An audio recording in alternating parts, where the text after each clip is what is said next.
Alrighty everyone, welcome back. It is now September 8th of 2025, and given that the Meghan Markle drama continues and it's only getting worse, not just over at Netflix, but throughout the entire concept of Hollywood, we know that a lot of studios are shying away from Meghan Markle. They want nothing to do with her ever again, or if at all.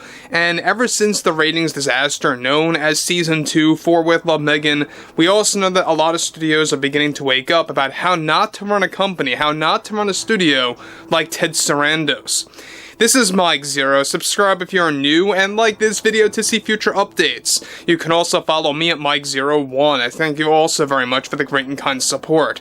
Now, one thing about Meghan Markle at this point in 2025 is that we all know that there's been a lot of backlash going on from the general public for various reasons, not just limited to the pregnancy video, not just limited to her Netflix series known as With Love Meghan, but it also has a lot to do with the fact of how she's been taking shots at the critics, and even, of course, at those who she considers to be her own fans, that considered, of course, themselves to walk away from Meghan Markle's drama.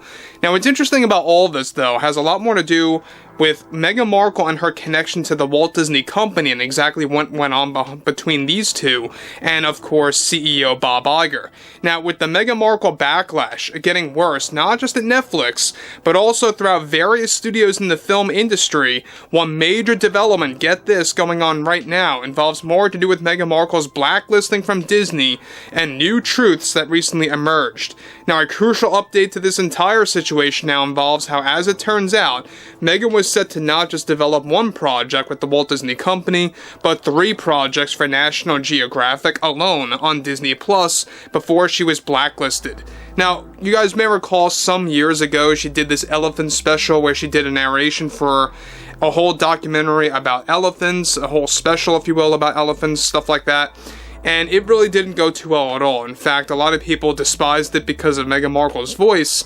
But moving on, Meghan was set to actually do a special voiceover narration, one about rhinos for mid-2026, another for the various oceans on Earth toward the end of 2026, and by the beginning of 2027, Meghan was supposed to narrate a special for Disney Plus that would focus on the effects of global warming.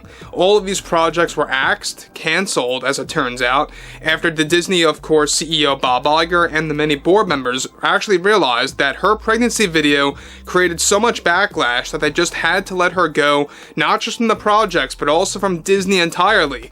Now, they originally were going to give her a minor cameo role as well for Spider-Man Brand New Day, aka Spider-Man 4 for 2026, as part of the deal as well, as a receptionist in the movie for one of the short scenes. All of those opportunities were squashed, not just after her pregnancy video, but also after she created an attitude with CEO Bob Iger, where she believed that she was being paid far less than what she's worth. Now, get these numbers. All of these projects combined was set to pay Meghan Markle roughly $5.5 million, and Meghan was asking for around $15.2 million for the 4 opportunities for Nat Geo and her very minor Marvel role in Spider-Man 4. Now guys, let me just say one thing about that. Now, it's one thing for her to even be paid $5 million alone on the table. It's another thing for her to have a problem with that. And it just goes to show you how greedy Meghan Markle really is, how narcissistic she truly is. To her, she's probably like, oh, $5 million, that's nothing. I want more than that. I want it up to $15 million. So it just goes to show you that Meghan Markle, you really can never negotiate with this woman, because whatever number you throw at her, she's just going to throw it as, oh, it's too low. It has to be higher. And that's exactly the final tipping point, right? As to why Disney CEO Bob Iger said, you know what, we really can't do this anymore. Let's learn from our mistakes at least a little bit after what happened with the whole Rachel Zegler fiasco at Snow White. And they decided to part ways with Meghan Markle. And you know what? As much as I am of a critic of Bob Iger, and I am a major critic of this guy, this was the one right call by Iger to step away from Meghan Markle, to just squash all of those opportunities that were handed out to her. And that really, I think, really was going to be the peak moment in Meghan Markle's so-called career in her mind. She believed that Disney was going to be like the last resort for a major film company to accept her, and it all flipped upside down for her. And she could have prevented that if she wanted to, you know, if she didn't say anything, or if she just decided to smarten up and not drop that infamous Instagram video of her pregnancy. But moving on, alright? In addition to this, Meghan, of course, also had internal issues with Bob Iger where she blamed him for acting cowardly toward loud, toxic males, demanding to actually shift away from DEI. Now, this came in the midst of Bob Iger taking a small step back on DEI for a limited time with certain projects to water down backlash, and this didn't sit well with Meghan Markle at all. This entire struggle is what led to Disney blacklisting Meghan Markle to never be a part of a project again, and all negotiations will forever be off the table. It turns out that Meghan draws so much negative attention that even the Disney company couldn't handle something like that from the general public view, and so they actually decided to play things safe by also banning her Disney privileges for the parks and movie sets as well. Now, this is exactly why Meghan is not allowed to visit the set of Spider-Man Brand New Day, that of course are happening in both the US and in the UK. That privilege was stripped away after her blacklisting went active. Now, to make matters even worse for Meghan Markle is that she also plans to call out Disney in an upcoming podcast about the drama she had with Bob Iger.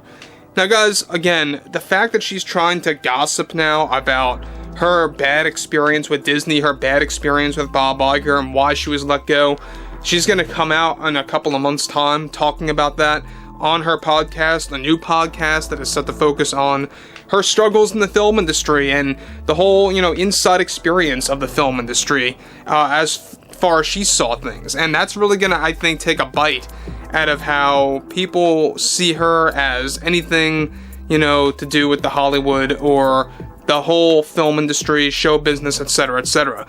Now, continuing on, she hopes to raise her experience with her followers and even her own critics to shed light on what happened at the Disney company. This is all said to only be making things worse for herself in the long run.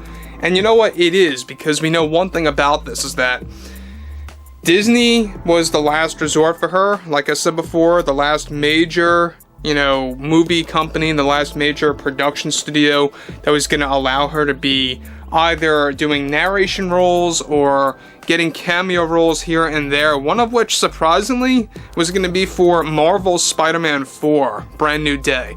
And it wasn't going to be a big role, mind you. It was going to be a very small cameo where she was going to be a receptionist, maybe at the Daily Bugle, something around those lines, who knows. But one thing is for certain about this is that we know that there's a lot of things going on with Meghan Markle trying to obtain any kind of a role, whether it's a narration role or a cameo appearance or even a game show host, and that whole drama happening over NBC is also not going over too well as well. We'll talk more about that down the road. But again, I've said this so many times and I'll say it again, but Meghan Markle just can't let go of the fact that Hollywood is pretty much out the window for Meghan Markle. That ship has sailed, and she really just can't seem to actually accept the facts at this point in 2025. But overall, I would love to hear what everyone has to say about this whole drama between herself and why Disney decided to blacklist her sometime back with these new details that recently emerged. And if you guys did enjoy the content for today, make sure to drop a thumbs up on this video to support the channel, and I will catch you guys later.